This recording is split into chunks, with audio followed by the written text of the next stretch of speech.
Welcome to day 203 of the New Way. I'll read John 11:53 through 57. So from that day on, they plotted to take his life. Therefore Jesus no longer moved about publicly among the people of Judea. Instead, he withdrew to a region near the wilderness, to a village called Ephraim, where he stayed with his disciples. When it was almost time for the Jewish Passover, many went up from the country to Jerusalem for their ceremonial cleansing before the Passover. They kept looking for Jesus, and as they stood in the temple courts, they asked one another, "What do you think? Isn't he coming to the festival at all?" But the chief priest and the Pharisees had given orders that anyone who found out where Jesus was should report it so that they might arrest him. So here again we see Jesus waiting on God's perfect timing. We've talked about the timing of God's will on day 147, if you want to review it. Sometimes he calls us to wait. I hate to wait. But many years ago, God taught me a different meaning to the word wait. It has really helped me to wait a little more patiently. My third year of college, I couldn't find a secretarial job, so I worked at Ken's Pizza Place. There I learned the fine art of waiting tables. I would greet the people as they came in. I would care about them and their special needs. I would explain anything on the menu that they had questions about. I would take their order to the cook, and when it was ready, I would deliver it.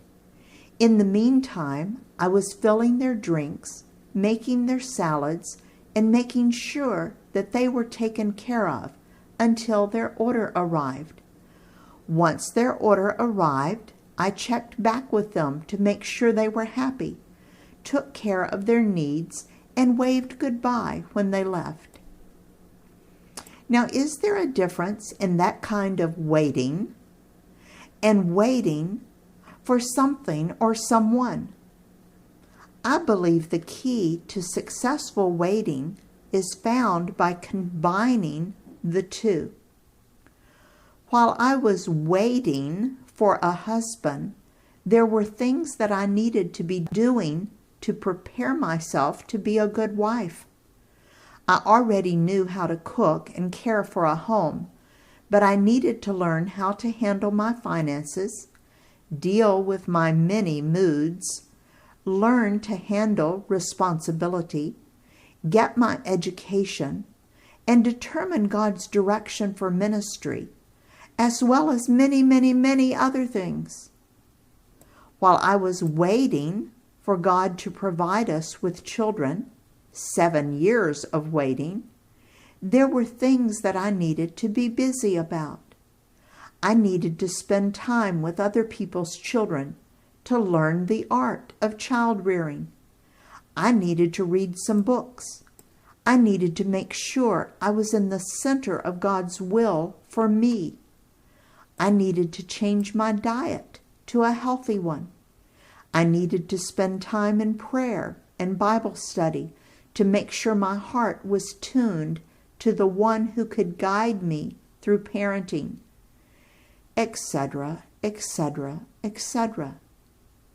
Next time you find yourself waiting on something or someone, I hope that you will look around and see if there's some waiting that you need to do. Do you think Jesus and his disciples were sitting in Ephraim grumbling about having to wait? Or do you think Jesus used this time wisely to prepare himself and his disciples for the upcoming ordeal? In his service, Dale.